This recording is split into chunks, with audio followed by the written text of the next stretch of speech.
साठी सांगतोय की परत तुम्हाला अडचण यायला नको, कारण एका प्लॅटफॉर्मवरती सगळ्या गोष्टी तुम्हाला एकत्रित मिळणार आहेत. सर्व व्हिडिओ तुम्हाला पेपर 1 आणि पेपर 2 याप्रमाणे फोल्डरमध्ये उपलब्ध करून दिले जातील. आणि त्याचप्रमाणे जो घटक शिकवला जाईल त्याच्यावर आधारित किमान 25 प्रश्न आम्ही तिथं घटकवार तुम्हाला देणार आहोत. जे पीपीटी आम्ही इथं वापरतो ते नोट स्वरूपामध्ये आम्ही तुम्हाला तिथं उपलब्ध करून देणार आहोत. आणि त्याचप्रमाणे जे आठवड्याची जी साप्ताहिक तासिका असते ती साप्ताहिक तासिका तुम्हाला तिथं सोडवता येईल. त्याचा वारंवार सराव करता येईल. या पद्धतीची सुविधा त्या मिनी ॲपमध्ये असल्यामुळे तुम्हाला सर्वांना विनंती आहे की तुम्ही काय करायचं आहे ते मिनी शाळा ॲपवरून आपला कोर्स परचेस करायचा आहे.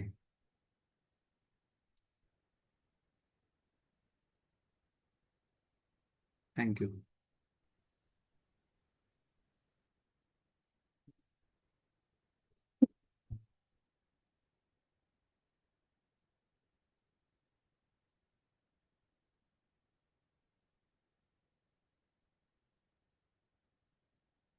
नमस्कार.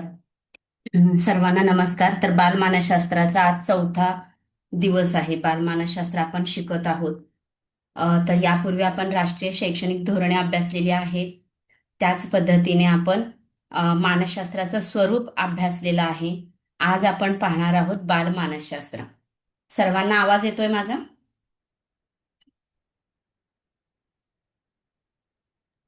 हा, येतोय मॅडम. हा, ओके. चला तर आपण वेळ न घालवता सुरुवात करूया. तर बघा, मानसशास्त्राची एक शाखा बालमानसशास्त्र. आपण कालच पाहिले की मानसशास्त्राची व्याप्ती खूप मोठी आहे. मग त्यामध्ये आपण शैक्षणिक दृष्ट्या महत्वाच्या ज्या शाखा आहेत त्याचा अभ्यास आपण करणार आहोत. तर आज आपण पाहणार आहोत बालमानसशास्त्र. महत्वाची शाखा म्हणजे आपण नियमितपणे त्या बालकांच्या सहवासात येत असतो, त्यामुळे याचा अभ्यास आपल्याला महत्वाचा आहे. त्याच पद्धतीने टेट फर्स्ट आणि पेपर 2 या दोन्हीसाठी सुद्धा महत्वाचा घटक असा हा राहणार आहे. तर बघा, सुरुवातीला आपण बाल मानसशास्त्र म्हणजे काय हे समजून घेणार आहोत. तर बाल मानसशास्त्र ही मानसशास्त्राची एक महत्वपूर्ण एक शाखा आहे, थेरॉटिकल ब्रांच आहे. मग या बाल मानसशास्त्रामध्ये काय केलं जातं? तर बघा, जेव्हा प्रत्येक बालक जेव्हा जन्माला येतं तेव्हा त्याची पहिली पायरी ही परावलंबी असते. म्हणजेच ते आपल्या आई वडिलांवर किंवा घरातील इतर कुटुंबावर त्याचा अवलंबन ठरलेलं असतं. त्याला स्वतःला उठता येत नाही, बसता येत नाही किंवा खाता येत नाही. ह्या सगळ्या गोष्टी तो दुसऱ्यावर अवलंबून करत असतो. पण हळूहळू गर्भधारणेपासून ते बालकांची वाढ होईपर्यंतचा जो टप्पा आहे तिथपर्यंत बालकांमध्ये काहीतरी वाढ आणि विकास होत असतो. त्याला त्यानंतर एक स्वावलंबी अवस्था येत असते. तर बघा, परावलंबी अवस्थेपासून या परावलंबी अवस्थेपासून स्वावलंबी अवस्थेपर्यंत जातानाचा जो प्रवास आहे बालकांचा, त्याला आपण बालमानसशास्त्र असे म्हणतो. म्हणजे या प्रवासामध्ये बालकामध्ये कोणते बदल होतात, कशा पद्धतीने होतात, काय सुधारणा होतात, हा सर्व अभ्यास आपण बालमानसशास्त्रामध्ये करत असतो. तर सुरुवातीलाच एक प्रश्न मी तुम्हाला विचारू इच्छिते. बालक आपण कोणाला म्हणतो, किंवा कोणत्या वयोगटाला आपण बालक असं म्हणतो? तर सर्वांनी चॅटमध्ये उत्तर द्यायचंय. बालक आपण कोणाला म्हणतो? तोपर्यंत मी पुढे सुरू करेन. तर बघा, अ, बालमानसशास्त्राचा अभ्यास करत असताना तर 5 प्रमुख आधारस्तंभ आहेत. मग परावलंबापासून स्वावलंबीपर्यंत बालक असताना त्याला विकासाचे 5 असे टप्पे पडतात. तर सदाप मॅडमनी 2 ते 6 वर्ष दिले बरं का बालक. नीट आठवा, आपण हे शिकवलेलं आहे आरटी मध्ये, बालक कुणाला म्हणायचं, बालक कोणत्या वयोगटाला म्हणायचं आपण शिकलेले आहोत. आणि आपल्याला माहिती आहे पण बालक कुणाला म्हणायचं. म्हणून तर बघा, 18 वर्ष पूर्ण झाल्याशिवाय आपल्याला लायसन मिळत नाही. सर्वांचं उत्तर 3 ते 6 असं यायला लागलंय. मग मला सांगा, तुम्ही तिसरी चौथी पाचवीतला बालक हा बालक नसतो का? बालक नसतो का? मग 3 ते 6 जर वयोगटातल्या मुलांना जर तुम्ही बालक म्हणत असाल, मीरा पाटील मॅडम 3 ते 18 थोडस जवळ आले. मग मला सांगा, 1 वर्षाचं बालक नसतो का 3 ते 18 असेल तर? 15 वर्ष आले, पण सुरुवात 2 ते 18 आला, मग 1 वर्षाचा बालक नसतो का? तर बघा, बालक कुणाला म्हणायचं ही संकल्पना सर्वात महत्वाची आहे. आपण बालक कुणाला म्हणतो? तर बघा चॅटमध्ये 6 ते 14 वर्षाला बालक म्हणायचं. मग मला सांगा, आत्ताच मी तुम्हाला वारंवार विचारत आहे, 1 वर्षाचा बालक नाही का मग? किंवा 2 वर्षाचा बालक नाही का? बरोबर. आत्ता श्रीकांता संजय शिंदे मॅडमने बरोबर उत्तर दिलं, 0 ते 18. तर 0 ते 18 वर्ष म्हणजे गर्भधारणेपासून 18 वर्षापर्यंतच्या, तर त्यांना आपण बालक असे म्हणतो. बरोबर. अभिनंदन मॅडम, खूप छान. त्यानंतर बघा, या बालकांचा विकास होत असताना त्या विकासाचे 5 मुख्य आधारस्तंभ आहेत. कोणते आधार आहेत? तर बघा, त्यांचा शारीरिक विकास करणे गरजेचं आहे. बौद्धिक विकास म्हणजे मेंदूचा विकास. मानसिक विकास म्हणजे मानसिक म्हणजे मनाचा विकास. आणि भावनिक विकास म्हणजे त्याच्या ज्या भावना असतात त्याचा. आता प्रश्न येतो, 5वा जो स्तंभ आहे, क्रियात्मक विकास. क्रियात्मक विकास म्हणजे काय? तर बघा, क्रियात्मक विकास म्हणजे शारीरिक विकास आणि मेंदूचा विकास या दोघांचा समन्वय. मग तुम्ही म्हणाल की शरीर आणि मेंदू यांचा समन्वय कसा साधला जातो? तर बघा, जन्माला येतं तेव्हा त्याचा क्रियात्मक विकास झालेला नसतो. त्याला हातात चमचा पकडता येत नसतं. कारण त्याचा शारीरिक आणि मेंदूचा विकास काय म्हणतात त्याला, अपूर्ण असतो. मग जेव्हा त्याचा विकास व्हायला सुरुवात होते, तेव्हा त्याला शारीरिक विकास होतो किंवा त्याचा मेंदूचा विकास होतो. तेव्हा ते बालक चमचा स्वतःहून उचलायला लागतो आणि त्या चमच्याने काहीतरी स्वतःहून खाऊ लागतो. तेव्हा आपण म्हणतो त्याचा क्रियात्मक विकास झालेला आहे. मग शाळेमध्ये तुम्ही नेहमी म्हणत असता बघा, कारक कौशल्य किंवा क्रियात्मक कौशल्य. मग क्रियात्मक कौशल्य म्हणजे काय? आता समजा तुम्ही जर मण्या गोट्या दिला, तर विद्यार्थी त्या मण्या एकत्र करतो, म्हणजे हाताने एकत्र करतो आणि मेंदूने सांगतो ते किती झाल्या. आता ठराविक गोट्या जर विद्यार्थ्याच्या हातात दिलं, तर ते ठराविक गोट्या तो उचलणं हे शारीरिक झालं. आणि विचार करून मेंदूला जोर देऊन जेव्हा त्यांनी या 5 गोट्या आहेत, या 7 गोट्या आहेत, असा जेव्हा मेंदू आणि शरीर याचा समन्वय साधतो, त्याला क्रियात्मक कौशल्य असं म्हणतात. ओके. तर ही क्रियात्मक कौशल्य ही संकल्पना तुम्हाला समजली असेल तर चॅटमध्ये यस लिहा. तर बघा, तर या 5 स्तंभामध्ये हा महत्वाचा प्रश्न आहे बरं का. विकासाचे मुख्य 5 आधारस्तंभ: शारीरिक विकास, बौद्धिक विकास, भावनिक विकास, मानसिक विकास आणि क्रियात्मक विकास. ओके. या सर्व 5 स्तंभाचा विकास झाला तरच आपण त्या बालकाचा सर्वांगीण विकास झाला असे म्हणतो. आता बघा, तुम्ही लहानपणापासून जेव्हा एखादा विद्यार्थी म्हणजे सध्या आज 15 वर्षाचा बालक म्हणा, 14 वर्षाचा बालक म्हणा, जेव्हा खोटं बोलतो की नाही, तेव्हा ते त्याचं आताचं वर्तन नसते. त्याच्या लहानपणापासून तो जसा घडत आलाय की नाही, त्या घडण्यामागं त्याचं काहीतरी कौटुंबिक कारण असेल, सामाजिक कारण असेल, त्याची काहीतरी आर्थिक परिस्थिती असेल. या सगळ्यांचा परिणाम त्याच्या वर्तणुकीवर झालेला असतो. मग त्याच्या वर्तणुकीमध्ये काही समस्या दिसतात. खोटे बोलणे, शाळा बुडवणे, चोरी करणे, न कळत हंतरून ओले करणे, अशा या वर्तणुकीच्या समस्या तुम्हाला दिसतात. मग या समस्या ओळखणे हा सुद्धा बालमानसशास्त्राचा भाग आहे. मग नुसतं समस्या ओळखून थांबायचं नाहीये, तर त्या समस्या शोधण्यासाठी तुम्हाला मानसशास्त्रीय चाचण्यांचा वापर करावा लागेल. ते का घडलं याचं कारण शोधण्यासाठी तुम्हाला त्याच्या आवडी, त्याच्या सवयी, त्याचा सर्वांगीण विकासाचा अभ्यास करावा लागेल. म्हणजे त्या बालकाचं शास्त्रीय निदान तुम्ही बालमानसशास्त्राचा वापर करून किंवा उपयोग घेऊन करू शकता. त्यानंतर त्याच्या काही ज्या समस्या आहेत त्या सोडवण्यासाठी तुम्हाला योग्य उपाययोजना व मार्गदर्शन सुद्धा त्या विद्यार्थ्याला करावं लागेल. हे सर्व जे आतापर्यंत मी सांगितले, हे सर्व म्हणजेच बालमानसशास्त्र आहे.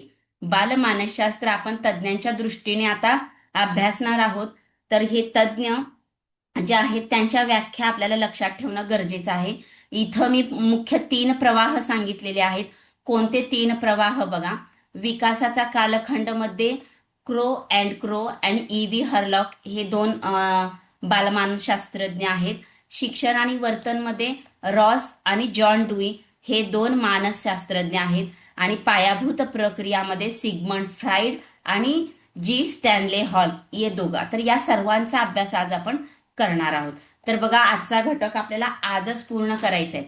त्यामुळं व्यवस्थित समजून घ्या आणि जिथं काही तुम्हाला अडचणी असेल तर चॅटमध्ये टाका किंवा नंतर तुम्ही तास संपल्यानंतर विचारू शकता. तर बघा, पहिले बालमानसशास्त्र होते क्रो अँड क्रो. तर बघा, क्रो अँड क्रो यांनी काय सांगितलंय बाबा? तर क्रो अँड क्रो यांनी सांगितलंय बालमानसशास्त्र म्हणजे व्यक्तीच्या जन्मापासून, म्हणजे जन्म झाल्यापासून म्हणतात बरं का क्रो अँड क्रो, व्यक्तीच्या जन्मापासून ती व्यक्ती परिपक्व अवस्थेत जाईपर्यंत त्याचा जो काही विकास होतो, वाढ होते, त्या विकासाचा आणि वाढीचा अभ्यास म्हणजे बालमानसशास्त्र. असं कुणी म्हटलंय? तर क्रो अँड क्रो असं यांनी ही व्याख्या केलेली आहे बालमानसशास्त्राची. बघा, जन्मापासून ते परिपक्व अवस्थेपर्यंत. तर याच दृष्टिकोनातून विकासाच्या कालखंडातून दुसरी व्याख्या केलेली आहे ई बी हरलॉक यांनी. कुणी केली आहे? E B Harlock. तर बघा, एकच मिनिट हा. ई बी हरलॉक यांनी केलेली आहे. ई बी हरलॉक व्याख्या काय करतात? तर बघा, बालमानसशास्त्र म्हणजे गर्भधारणेपासून पौगंडा अवस्थेपर्यंतचा कालावधी. या कालावधीत विद्यार्थ्याचा किंवा बालकाचा जो विकास होतो, त्या मानसिक बदल होतात, त्या मानसिक बदलांचा अभ्यास म्हणजे बालमानसशास्त्र, अशी व्याख्या करतात हरलॉक. तर बघा, इथं अजून एक शब्द आलाय बघा, पौगंडा अवस्था. मला सांगा, बालकाची पौगंड अवस्था म्हणजे यामध्ये कोणते वयोगट असतो? पौगंडा अवस्थेचा वयोगट कोणता आहे आपण नंतर पाहणार आहोत. तत्पूर्वी तुमचं पूर्वज्ञान किती आहे यासाठी मी सांगते. पौगंड अवस्था याचा वयोगट चॅट बॉक्समध्ये टाका. त्यानंतर नेक्स्ट बघा, पौगंडा अवस्थेला पूर्व कुमार अवस्था असंही म्हणतात. पूर्व कुमार अवस्था असंही म्हणतात. पूर्व म्हटलंय त्यामुळे आरती मॅडम 14 ते 18 न येता तर यांचं पौगंड अवस्थेचा वयोगट होतो 6 ते 12. लक्षात ठेवा. म्हणजे कसं आपण तुम्ही प्रयत्न केला, छान, अभिनंदन. पण हा वयोगट लक्षात ठेवा. पौगंड अवस्था म्हणजे 6 ते 12 वर्षाचा वयोगट. आणखी बघा, इथं जाता जाता मला हे सांगावंसं वाटतं, पौगंड अवस्था म्हणजे 6 ते 12 वर्षाचा वयोगट. सॉरी, आम्ही चुकून सांगितलं बरं का, 12 ते 16 वर्षाचा वयोगट. मला 6वी इयत्ता सांगायची होती. 6वी पासून 9वी किंवा 10वी पर्यंतच जी इयत्ता असते ती म्हणजे पौगंड अवस्था असते. म्हणजे 6 ते 12, सॉरी अजून म्हणते बघा मी, 12 ते 16 बरं का, सॉरी चुकून होत आहे. 12 ते 16 वर्षाचा जो वयोगट आहे त्याला पौगंडावस्था म्हणतात. तर बघा, हा जो काळ आहे की नाही, हा काळ संघर्षाचा काळ म्हणतात. तुम्ही जर 6वी ते 9वीच्या विद्यार्थ्यांचा अभ्यास केला तर या वर्गात तुम्ही म्हणता बघा, तू 6वीला आला, तुला शिंग फुटले का वगैरे म्हणतो. या काळामध्ये 12 ते 16 वयोगटामध्ये त्यांच्यामध्ये काहीतरी बदल होत असतात. त्या बदलामुळं त्यांच्या वागणुकीमध्ये, वर्तनामध्ये बदल होतात. त्यामुळं ते एक ग्रुप करून राहू लागतात, गटबाजी करतात आणि त्यांच्यामध्ये जे हार्मोन्स चेंजेस होतात त्यामुळे त्यांची वृत्ती बदलते. हे सर्व ह्या 12 ते 16 मध्ये होतं, म्हणजे पौगंड अवस्थेमध्ये होतं. आणि हॅरलॉक म्हणतात गर्भधारणेपासून पौगंड अवस्थेपर्यंतच्या मानसिक बदलांचा अभ्यास म्हणजे बालमानसशास्त्र. तर बघा, आपण या डिटेल या सगळ्या पौगंडावस्था, किशोरावस्था, बाल्यावस्था आपण नंतर अभ्यासणार आहोत. त्यामध्ये तुम्हाला पुढील लक्षणं मी सांगणार आहे नंतरच्या तासाला. नंतर बघा, दुसरा दृष्टिकोन होता शिक्षण आणि वर्तन. बघा, पहिला विकासाचा काळ म्हटलं ना, क्रो अँड क्रो आणि हरलॉक लक्षात ठेवायचा. आता दुसरा दृष्टिकोन आहे शिक्षण आणि वर्तन. बघा, यामध्ये दोन बालमानसशास्त्र आहेत. पहिले आहेत रॉस.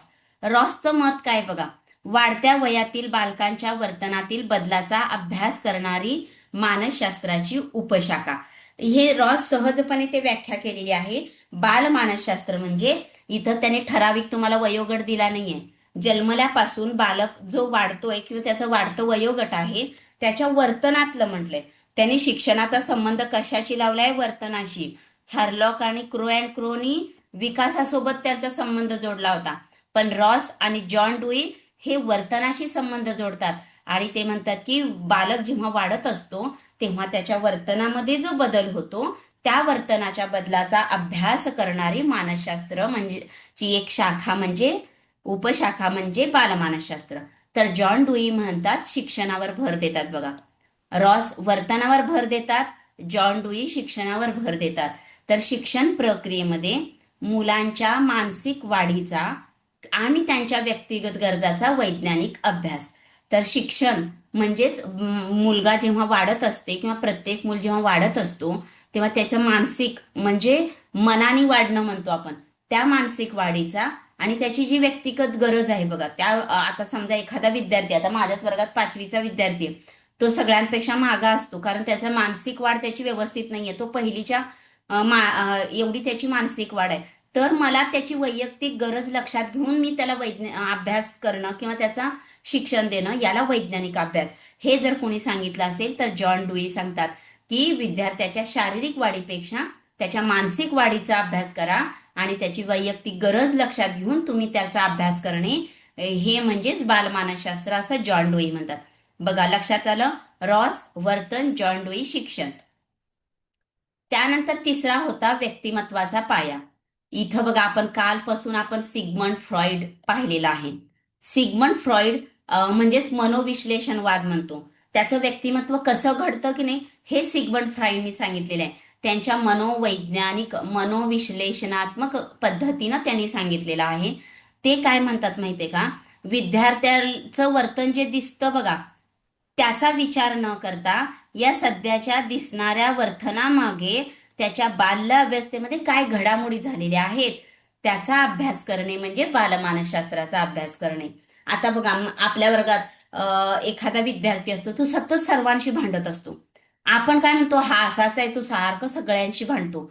तुम्ही त्याचं सध्याचं वर्तन पाहण्यापेक्षा जर तो तसा का वागतो, त्याच्या घरची परिस्थिती काय आहे, लहानपणी त्याला काही त्रास झालेला आहे का, त्याच्या बालमनावर कोणता परिणाम झालेला आहे का, याचा अभ्यास करणे म्हणजे बालमानसशास्त्राचा अभ्यास करणे, असं सिग्मंड फ्रॉइड म्हणतात.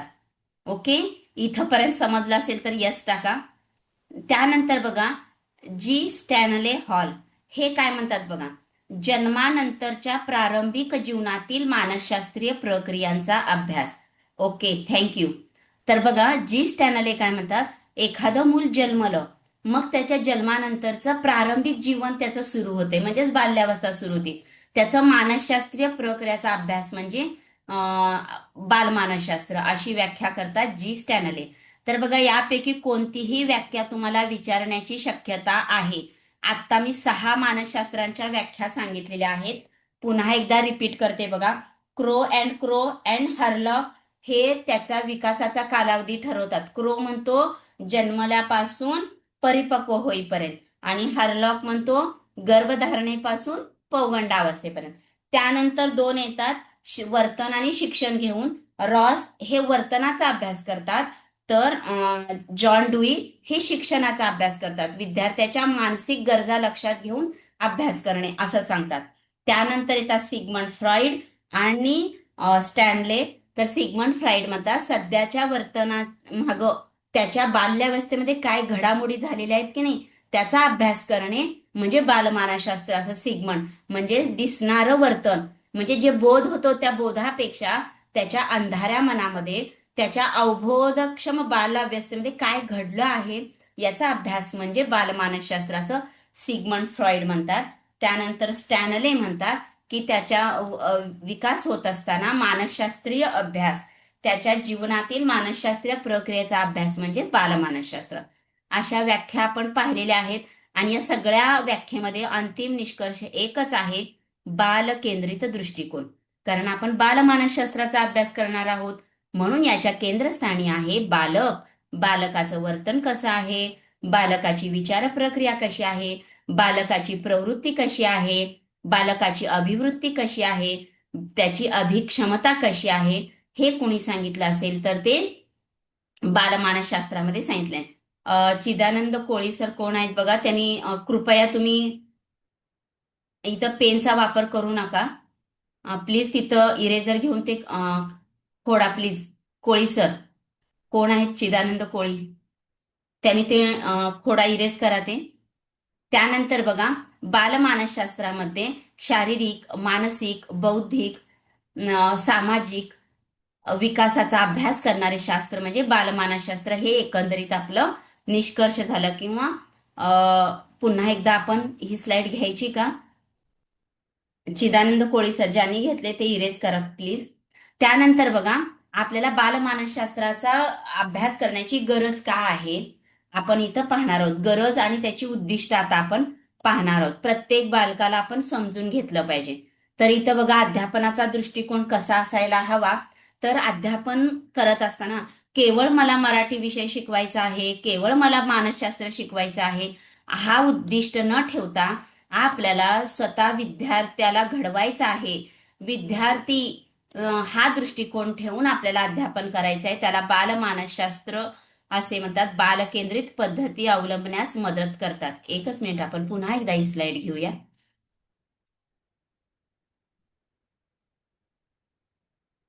बरं ठीक आहे, जाऊया आपण पुढं.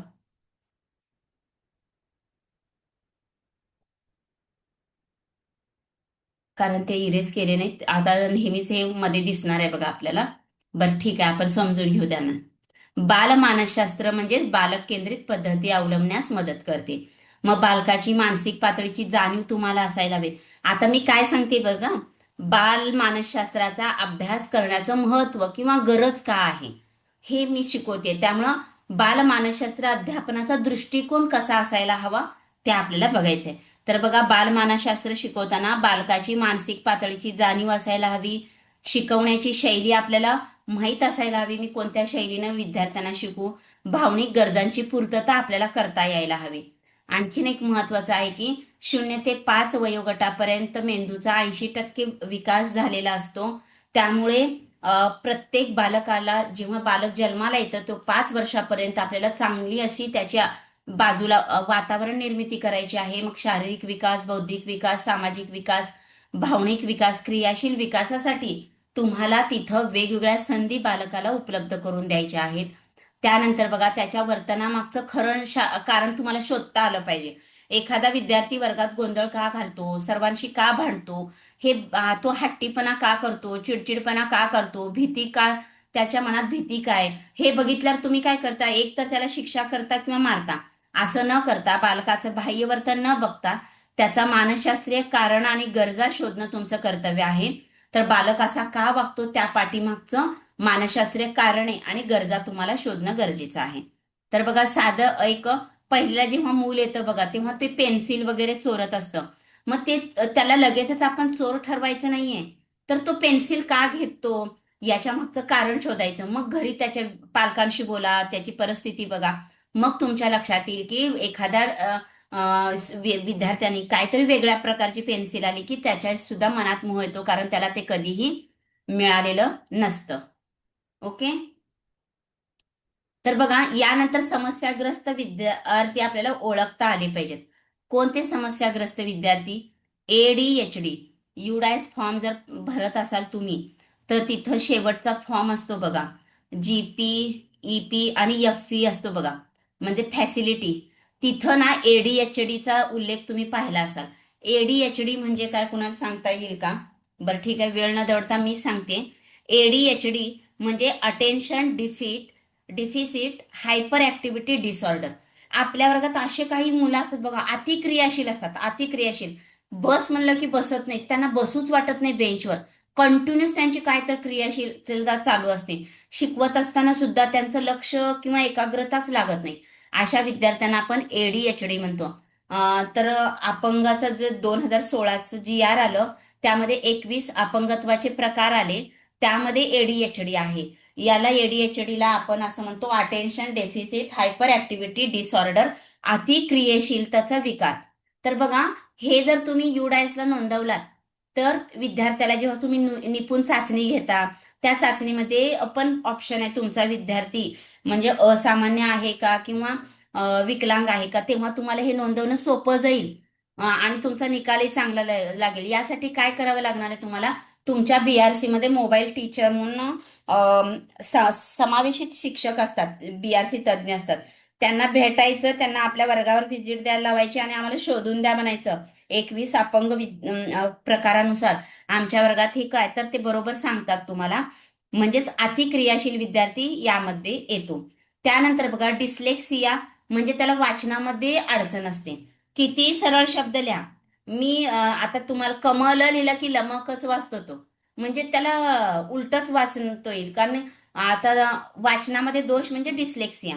पुन्हा बघा इथे एक वेगळं हे दिलंय, ऑटिझम. ऑटिझम म्हणजे काय बघा. ऑटिझम हा आजार नाहीये, आत्मकेंद्री म्हणतो आपण त्याला, स्वमग्न. म्हणजे तो स्वतःशीच रमत असतो. त्याचा मेंदू वेगळ्याच प्रकारे काम करत असतो. तर मला तर वाटतंय बघा, ही सगळ्या प्रकारची विद्यार्थी आपण आपल्या वर्गात बघत असतो. ADHD म्हणजे अतिक्रियाशील, डिस्लेक्सिया म्हणजे वाचनामध्ये दोष. किती वाचायला दिलं की एखादा शब्द उलट वाचतो, एखादा शब्द मुद्दाम मनाने घालतो, एखादा शब्द गाळतो. आणि ऑटिझम म्हणजे आत्मकेंद्री विद्यार्थी. तर ही लक्षणं बघून तुम्हाला मार्गदर्शन करता आलं पाहिजे. यासाठी बालमानसशास्त्र उपयोगी ठरतं. त्यानंतर समावेशी शिक्षण, शिक्षण धोरण, मूल्य शिक्षण यांचा विकास करण्यासाठी आपल्याला बालमानसशास्त्राचा उपयोग होणार आहे. त्यानंतर बघा, बालमानसशास्त्राची उद्दिष्टे कोणती आहेत प्रमुख. तर पहिलं गोष्ट, बालमानसशास्त्राचं महत्त्व समजून घेणे. म्हणजे आतापर्यंत मी जे काही सांगितलंय ते तुम्हाला महत्वच सांगितलेलं आहे, ते तुम्हाला समजून घेता आलं पाहिजे. उद्दिष्टे कृतीत आणणे. जी काही आत्ता मी उद्दिष्ट सांगितलंय, विद्यार्थ्याचा सर्वांगीण विकास, त्याचे विकार शोधणे, त्याच्या गरजानुसार शिक्षण देणे, ते तुम्हाला शोधता आले पाहिजे. त्यानुसार तुमच्या अध्ययनामध्ये, अध्यापनामध्ये बदल करता आले पाहिजे. विकासाचे जे 5 प्रमुख स्तंभ आहेत, नैतिक विकास, शारीरिक विकास, भावनिक विकास, सामाजिक विकास, संज्ञात्मक विकास, याचा सखोल अभ्यास करून ती साध्य करता आली पाहिजेत. बदलत्या वयानुसार गरजा. म्हणजे बघा, आपल्या वर्गातील विद्यार्थ्याचं शारीरिक वय आणि मानसिक वय याचा अभ्यास करून तुम्हाला अध्ययन अध्यापन पद्धतीत बदल करता आलं पाहिजे. परिस्थितीचा अभ्यास किंवा वातावरण, सभोवतालचे वातावरण बघून तुम्हाला विद्यार्थ्याला योग्य ते मार्गदर्शन करता आलं पाहिजे. अनुभव म्हणजे मागील घडामोडीचा वर्तनावर काय परिणाम झालेला आहे, या गरजा लक्षात घेऊन तुम्हाला विद्यार्थ्याचं विकास साधता आलं पाहिजे. विशेष गरजा आणि समायोजनाचं चक्र आहे. यामध्ये काय सांगितलंय बघा. समायोजन म्हणजे एखाद्या विद्यार्थ्याला दुसऱ्या विद्यार्थ्यामध्ये समायोजन साधण्यासाठी काही अडचण होतीये का, तर त्यावर तुम्हाला उपाय शोधता आलं पाहिजे. तुमच्या वर्गात जर अपंगत्व किंवा शिकण्यातील अडचणी असणारी विद्यार्थी असतील, तर तुम्ही जर बालमानसशास्त्राचा अभ्यास केलात तर त्या अडचणी शोधता आल्या पाहिजेत आणि त्या ओळखताही आल्या पाहिजेत. त्यानंतर बघा, आकलन व उपाय. वर्तन समस्यांचे निरीक्षण करून योग्य उपाय तुम्हाला शोधता आले पाहिजेत. ओके. नेक्स्ट बघा, शिक्षण प्रक्रियेचा भक्कम आधार म्हणजे शिक्षक आणि पालक. राऊत मॅडम, तुमच्याकडनं आता पेन चालायला लागलाय बघा. आधी स्लाइड खराब केली कोळी सरांनी, त्यामुळे प्लीज कृपया कुणी पेनचा वापर करू नये. तर बघा, या सर्वांचा वापर करून आपल्याला विद्यार्थ्याचा, आपलं एकच उद्दिष्ट आहे, ते उद्दिष्ट आहे बालकांचा सर्वांगीण विकास. बघा, अध्यापनात योग्य बदल आणि मानसिक पातळीची जाण ठेवून चांगले पालकत्व कौशल्य, म्हणजे पालकांची सुद्धा जबाबदारी आहे, जागरूक पालक असायला हवेत. आणि शालेय, कौटुंबिक, सामाजिक पातळीवर बालकांचे सुलभ समायोजन करता आले पाहिजे. याचा वापर करून आपल्याला विद्यार्थ्यांचा सर्वांगीण विकास साधायचा आहे. त्यानंतर बघा, अंतिम ध्येय एकच आहे, सकारात्मक व्यक्तिमत्वाची जडणघडण. तर विद्यार्थ्यांची सकारात्मक व्यक्तिमत्वाची जडणघडण आपल्याला बालमानसशास्त्राच्या अभ्यासातून करायची. आता मात्र खूप महत्वाचा भाग आहे, त्यासाठी मी 2च मिनिटात ही स्लाइड बदलते बरं का. आता कृपया कुणी स्लाइड बदलल्यानंतर पुन्हा कुणीही त्यावर काही पेन चालू नका, जेणेकरून ना सर्वांनाच मग त्याचा त्रास होणार आहे बघा. त्यामुळे कृपया कुणी हे करू नका.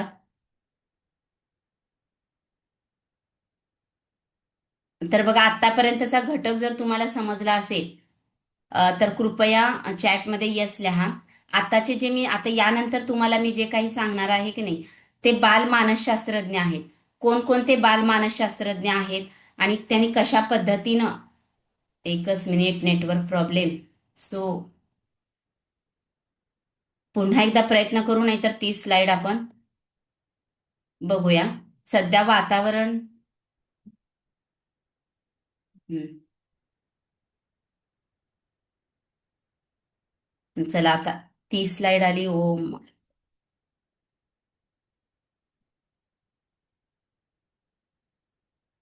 नाही, जाऊ दे, आपण तसंच पुढे जाऊया. काही त्रास होणार नाही, फक्त समजून घेऊया व्यवस्थित. ओके. तर बघा, आता महत्वाचा घटक आहे, तो लक्षपूर्वक तुम्हाला बघायचा आहे. बघा, आता आपण पाहणार आहोत कोणकोणत्या बालमानसशास्त्रज्ञांनी काय केलंय. हा घटक खूप महत्वाचा आहे, तो लक्षपूर्वक बघा, पॉइंट्स नोट डाऊन करा. कोऱ्या पाटीपासून ते फुलणाऱ्या बागेपर्यंत अनेक बालमानसशास्त्रज्ञांनी कोणकोणते प्रयोग केले किंवा कोणते सिद्धांत मांडले, कोणत्या कृती केल्या, त्या आज आपण पाहणार आहोत. तर बघा, मला तुम्हाला एक विचारायचंय की बालक हा मातीचा गोळा आहे का एक बीज आहे? 2च मिनिटात तुम्हाला चॅटमध्ये टाकायचंय. बालक हा मातीचा गोळा आहे का बीज आहे? कोण सांगेल बघा? बालक हा मातीचा गोळा आहे का बीज आहे? चॅटमध्ये येऊ द्या. तुम्ही काय म्हणता? बघूया, एखादं उत्तर आलं. बीज. ओके, आरती मॅडम. बीज. बरोबर. बीज बरोबर. खूप छान उत्तर दिलंय बरं का. म्हणजे मानसशास्त्रानुसार तुम्ही योग्य त्या दिशेने चालात. मातीचा गोळा का म्हणायचं नाही बघा. समजा आपण आधी म्हणायचो शिक्षक म्हणजे कुंभार आहे, तो मातीच्या गोळ्याला घडवतो. पण मला सांगा, कुंभार काय करतो? मातीमध्ये पाणी घालतो, त्या मातीला घट्ट आकार देतो आणि स्वतःच्या मनानुसार मडके बनवतो. इथं कुठंही त्या मातीचा विचार केला जात नाही, म्हणजेच त्या बालकाचा विचार केला जात नाही. परंतु बीजमध्ये काय होतं? बीज मातीमध्ये रुजवली जाते. मग आताच्या ह्याच्यानुसार शिक्षकाला माळी म्हटलं जातं. का माळी म्हटलं जातं? कारण आता आपण बालकाला बीज म्हणणार आहोत. बीज का म्हणायचं? मातीत एखादी बी रुजल्यावर त्याला का आपण हाताने उगवणार नाही किंवा अंकुर देणार नाहीये, तर ती बीज स्वतःहून वाढणार आहे, स्वतःहून संवर्धित होणार आहे. त्या बीजेमध्ये ज्या काही क्षमता आहेत ते निसर्गतः विकसित होणार आहेत. हेच आज आपल्याला समजून घ्यायचं आहे. ओके. तर बघा, पहिले बालमानसशास्त्र, ज्याने बालमानसशास्त्राचा पहिल्यांदा अभ्यास केला, त्यांचं नाव होतं प्लेटो. आणि त्यांचा दृष्टिकोन काय होता बघा. प्लेटो हे पहिले ग्रीक विचारवंत आहेत. बालकासंबंधी विचार मांडणारे पहिला ग्रीक विचारवंत कोणी असेल तर प्लेटो आहेत. कोणी आहेत? प्लेटो. ओके. प्रत्येक बालकाची कार्यक्षमता भिन्न असते, त्यानुसार मार्गदर्शन करावं असं मत प्लेटो यांचं आहे. प्लेटोनचे गुरु आहेत सॉक्रेटिस आणि प्लेटोनचे शिष्य आहेत एरिस्टॉटल. हे लक्षात ठेवा. इथं एकच गोष्ट लक्षात ठेवायचं आहे. प्लेटोनच्या मते प्रत्येक बालकाची कार्यक्षमता भिन्न भिन्न असते, त्यानुसार मार्गदर्शन करावे. म्हणजे आपल्या वर्गातील प्रत्येक विद्यार्थी वेगळा आहे. ओके, युनिक आहे. त्यानंतर आले जॉन लॉक. जॉन लॉक काय म्हणतात बघा. प्रत्येक मूल ही कोरी पाटी आहे. कालच आपण अभ्यासलेला आहे. प्रत्येक मूल ही कोरी पाटी घेऊन आलेली आहे आणि आपल्याला त्या कोऱ्या पाटीवर आपल्याला गिरवायचंय, असं जॉन लॉक म्हणतात. ज्ञान हे केवळ अध्ययन अनुभवांनी मिळतं. बालक जन्मता निष्कलंक असतो, असं मत जॉन लॉक यांनी मांडलेलं आहे बरं का. म्हणजे बाल हे जन्मताच कोरी पाटी आहे, आपण अध्ययन अनुभव देऊन त्याला घडवणार आहोत, असं मत जॉन लॉक यांचं आहे. आणि त्यांनी सांगितलं की त्याचं जे नैसर्गिक वर्तन आहे की नाही, ते कडक शिस्त, कठोर शिस्त, शिक्षा देऊन त्याला शिस्त लावायची, असं मत जर कोणी असेल तर जॉन लॉक. यावर तुम्हाला प्रश्न विचारू शकतात. कठोर शिस्त देण्यासाठी शिक्षा द्यावी, कठोर शिस्त लादली जावी, हे विचार कुणाचे आहेत? तर जॉन लॉक यांचे आहेत. त्यांचं मत काय माहिती आहे? बालक ही कोरी पाटी आहे, जेवढी आपण त्यांना कठोर शिस्त लावू तेवढे ते शिस्तबद्ध होतील, असं मत जॉन लॉक यांनी मांडलेले आहे. म्हणजे कठोर शिस्त जॉन लॉक यांनी लादली आहे. त्यानंतर बघा, इथं येतात दुसरे मानसशास्त्र. स्लाइड खालीवर झाली, आपण बघूया. जॉन लॉकचं मत पुसत येतात रुसो. रुसो काय म्हणतात? जॉन लॉक जर म्हणत असेल मूल हे कोरी पाटी आहे, तर रुसो काय म्हणतात बघा. निसर्गवादी दृष्टिकोन आहे रुसो यांचा.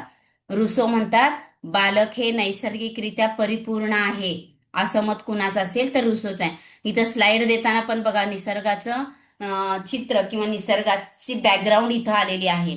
त्यानंतर जॉन लॉक म्हणतात बाह्य संस्कार किंवा कठोर शिस्त. बालक कोरीपाटी आहे, आपण त्याला कठोर शिस्त आपण लावायची अनुभवातून, त्याला शिस्तीचे धडे आपण द्यायचे.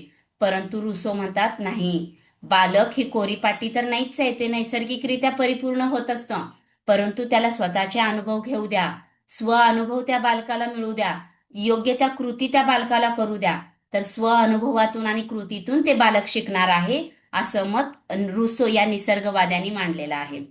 त्यानंतर जॉन लॉक म्हणतात की नाही, म्हणतात शिक्षक हा नियंत्रक आहे, त्याच्यावर शिस्त लादणार आहे, तर शिक्षकाची भूमिका कशी आहे, तर नियंत्रक म्हणून आहे आणि शिस्त लादणारा शिक्षक असतो.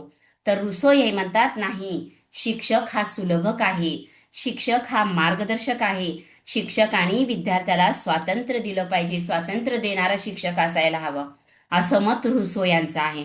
मग जॉन लॉक काय म्हणतात, विद्यार्थ्यांना पुस्तकी ज्ञान अत्यंत आवश्यक आहे. तर त्याला विरोध करत रुसो म्हणतात नाही, पुस्तकी ज्ञानापेक्षा सुद्धा कृतीला जास्त महत्व आहे, विद्यार्थी कृतीला जास्त महत्व आहे, विद्यार्थ्याच्या स्व अनुभवाला जास्त महत्व आहे, असं मत रुसो यांचं आहे. ओके, या दोन्हीतला फरक तुम्हाला समजला असेल.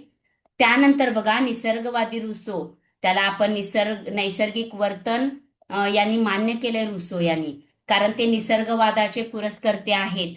नैसर्गिक वर्तनाला त्यांनी महत्व दिलेलं आहे. ते म्हणतात की पुस्तकी ज्ञानापेक्षा सुद्धा त्याला चांगले असे स्व अनुभव मिळू द्यात. आणि ते म्हणतात विद्यार्थ्याला स्वातंत्र्य द्या, शिक्षकांनी त्यांना शिस्तीनं लादायचं नाहीये काही सुद्धा. बालकाच्या स्वातंत्र्याचा पुरस्कार करायचा आहे आपल्याला. शिक्षा करण्याचं किंवा लादण्याच्या कुणी विरोध केला तर रुसोनी, हा सुद्धा प्रश्न महत्वाचा आहे बघा. विद्यार्थ्याला शिक्षा करायची नाही किंवा शिक्षण लादायचं नाही, हा विचार सुरुवातीला कुणी मांडला, असा प्रश्न आला तर तुम्ही उत्तर काय लिहिणार चॅटमध्ये द्या. जे ऐकत आहेत ते लिहा. जेवत जेवत ऐकत असाल का झोपत झोपत ऐकत असाल बघा. विद्यार्थ्यांना शिक्षा करायची नाही, शिक्षण लादायचं नाही, हे विचार कुणाचा आहे, रुसो बरोबर. श्रीकांता मॅडम बरोबर.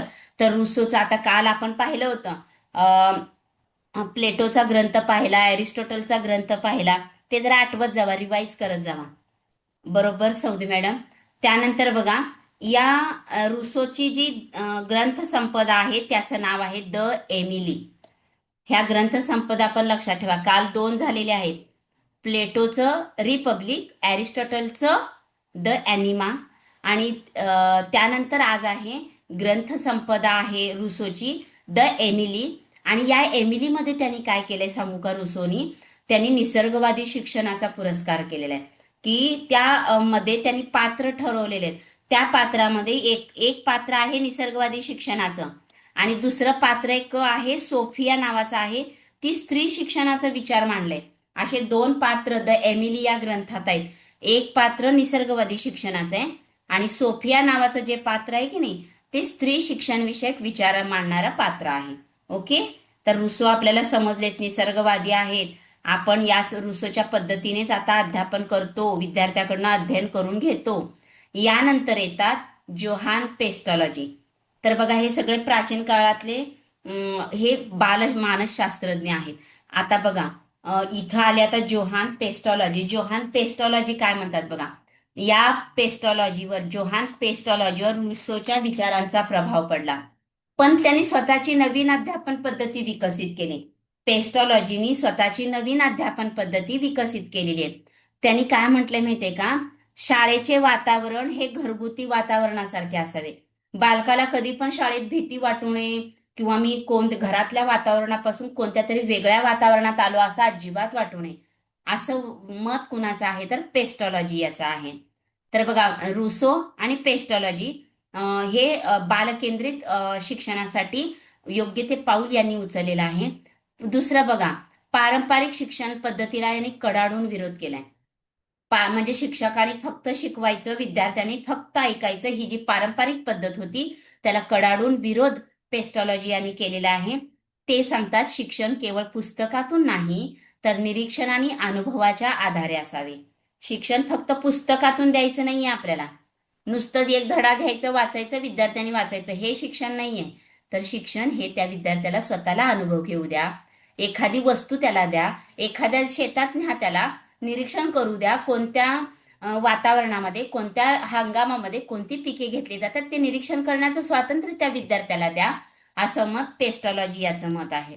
ओके, पेस्टॉलॉजीचं एक 3H सूत्र आहे. त्या 3Hच्या सूत्राद्वारे विद्यार्थ्याचा सर्वांगीण विकास साधता येतो, असा विचार पेस्टॉलॉजीने मांडलेला आहे. मग 3H म्हणजे काय बघा, पहिलं H आहे मस्तक, त्याला हेड म्हणतात. हेड मधला H त्यांनी घेतलेला आहे, म्हणजेच बौद्धिक विकास, विचार क्षमतांचा विकास. विद्यार्थ्याचं हेड आपल्याला चांगलं करायचं आहे, बौद्धिक विकास आहे. हे फिट्ट डोक्यात ठेवा. 3H म्हणजे हेड, हँड अँड हार्ट. तुमच्या डोक्यात फिट्टच बसलं पाहिजे. बौद्धिक विकास, हेड, मस्तक सुधारलं पाहिजे.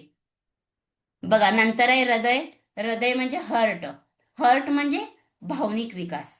आपण म्हणतो बघा माझ्या मनामध्ये काहीतरी झालं किंवा मला आनंद झाला, मग कुठंतरी आपण हर्टशी संबंधित आहे ते. भावनिक विकास साधायचा असेल तर हृदयाचा विकास साधता आला पाहिजे. त्यानंतर हँड म्हणजे क्रियाशीलता. नुसतं काय हाताने चमचा उचलण्यामध्ये नाही, तर ते चमचा उचलत असताना सुद्धा त्याचा मेंदू आणि हात याचा समन्वय साधणे म्हणजेच क्रियाशीलता. मगाच मी सांगितलंय क्रियात्मक कौशल्य, कारक कौशल्य. मग चमचा उचलताना 6वीला पण परिसर अभ्यासमध्ये हा घटक आहे बघा. समन्वय साधत असताना आता ते तर उदाहरण दिले बघा. पोहे करताना महिलेचं दृश्य, म्हणजे महिलेची स्थिती कशी असते, हातात तिनं उलटण पकडलेलं असतंय, कढईकडे लक्ष असते, एक लक्ष तिचं जिरे मोरे घालायचं का तिखट घालायचं ही विचार प्रक्रिया चालू असते. ऍट अ टाइम ती सगळ्या क्रिया एका झटक्यात करत असते. साधं तुम्ही सायकल किंवा गाडी चालवताना बघा, आपला न कळत पाय घेरवर कधी पडतो, घेर कधी बदलतो, ब्रेक कधी लावतो, रेस कधी वाढवतो, ही सगळी ज्यांची कारक कौशल्य विकसित झालेत त्यांच्याकडनं हे शक्य होतं. हेच झालं 3Hचा विकास, म्हणजे बुद्धी, भावना आणि कृती यांचा संगम म्हणजे सर्वांगीण विकास. हे सूत्र मांडलं पेस्टॉलॉजीनं. ओके. तर बघा पेस्टॉलॉजीनं ही आपण अध्यापनाची सूत्र म्हणतो बघा. ज्ञाताकडून अज्ञाताकडे, मूर्ताकडून अमूर्ताकडे, सुगमाकडून दुर्गमाकडे, हे सर्व अध्यापनाचे टप्पे सुद्धा पेस्टॉलॉजीने सांगितलेले आहेत. हे लक्षात ठेवा. हे डिटेल आपण अध्यापन पद्धतीमध्ये पाहणार आहोत. ज्ञात म्हणजे माहिती असलेल्या गोष्टीकडून नवीन ज्ञानाकडे, मूर्ताकडून अमूर्ताकडे म्हणजे आधी वस्तू द्यायच्या विद्यार्थ्याला, 5 गोट्या द्यायच्या, मोजायला लावायचं, मग 5 ही अमूर्त कल्पना त्याची क्लिअर होणार आहे. त्यानंतर सुगमाकडून दुर्गमाकडे म्हणजे आधी सोपं सांगायचं मग कठीण गोष्टीकडे न्यायचं. ओके. त्यानंतर बघा सगळ्यात महत्वाचं म्हणजे फ्रेडरिक फ्रोबेल, याला आपण किंडर गार्डन पद्धतीचे उद्गाते असं म्हणतो. म्हणजेच किंडर गार्डन म्हणजेच बाल उद्यान पद्धती. उद्यान म्हणजे काय तर बगीचा, बाल म्हणजे काय तर बालक, बालकांचं उद्यान, बालकांचं गार्डन, या पद्धतीचे उद्गाते फ्रेडरिक फ्रोबेल हा सुद्धा महत्वाचा घटक आहे. आता मी जे काही तुम्हाला सांगते बघा, इव्हन मी तुम्हाला जॉन लॉक पासून किंवा प्लेटो पासून जे काही सांगितलंय ते व्यवस्थित समजून घ्या. फ्रोबेल हे किंडर गार्डन पद्धतीचे उद्गाते आहेत. त्यांनी शिक्षकाला प्रथमतः माळ्याची उपमा जर कोणी दिली असेल तर फ्रोबेल यांनी दिलेली आहे. शाळा ही बाग आहे, मुले हे त्या बागेतील रोप आहेत आणि शिक्षक हा माळी आहे, असं या फ्रोबेल यांनी सांगितलेलं आहे बाल उद्यान पद्धतीमध्ये. लक्षात ठेवायला अगदी सोपं आहे. नावातच आहे बाल उद्यान, बालकांचं उद्यान. शाळा म्हणजेच उद्यान, बालक म्हणजेच रोपटे आणि शिक्षक म्हणजे माळी, असं त्यांनी सांगितलेलं आहे फ्रोबेल यांनी. मग त्यांनी इथं सांगितलंय बघा, शिक्षक हा माळी आहे तर त्याला तुम्हाला फक्त नियंत्रण ठेवायचं नाहीये त्या बीला रुजल्यानंतर, तर तुम्हाला काय करायचंय, त्याला योग्य असं पोषण आणि संरक्षण देण्याचं काम या शिक्षकाचं असणार आहे. मग त्यासाठी तो काय करेल, त्याला योग्य सूर्यप्रकाश मिळवून देणार आहे. मग सूर्यप्रकाश म्हणजे शिक्षकाने काही सूर्य पकडून आणायचं का? नाही. शब्दशः अर्थ न घेता तुम्हाला कथा, गाणी विद्यार्थ्यांना शिकवायच्या आहेत. त्याच्या कल्पनाशक्तीला वाव देणारे अनुभव तुम्हाला त्यांच्यासमोर ठेवायचे आहेत. भावनिक पोषण होईल असे प्रसंग, असे अनुभव तुम्हाला विद्यार्थ्यांना द्यायचे आहेत. त्यानंतर बघा पाणी आणि खत तुम्हाला त्या बीजला द्यायचंय. म्हणजे काय करणार आहेत तुम्ही, वेगवेगळे खेळ घेणार आहेत, खेळातून शिकवणार आहात, व्यवसाय पद्धतीचा शिक्षण तुम्ही देणार आहे, कृतीतून त्यांना आनंदाने शिक्षण तुम्ही देणार आहात. मग तुम्ही खरे माळी होणार आहेत बरं का. माती आणि मोकळी हवा. मग काय तुम्ही माती गोळा करून आणायचं नाहीये तुम्हाला, तर विद्यार्थ्यांना पूर्ण स्वातंत्र्य द्यायचं आहे. बालकाला स्वतःच्या गतीनं वाढवण्यासाठी तुम्हाला फक्त पोषक वातावरण द्यायचंय. वेगवेगळे अनुभव, कृती, खेळ, सर्व काही तुम्हाला माळी म्हणून त्या बालकाला, त्या छोट्याशा रोपट्याला द्यायचं आहे, अशी व्याख्या फ्रोबेल यांनी केलेली आहे बाल उद्यान पद्धती. आतापर्यंत आपण पाहिलो प्लेटो, त्यानंतर जॉन लॉक म्हणजे कोरीपाठी कठोर शिस्त म्हणतात. त्यानंतर हे म्हणतात व्यक्तिभिन्नता, प्रत्येक व्यक्ती दुसऱ्यापेक्षा भिन्न आहे म्हणून त्या व्यक्तिभिन्नतेनुसार शिक्षण द्या. जॉन लॉक म्हणतात बालक ही कोरीपाटी आहे, कठोर शिस्त लादा.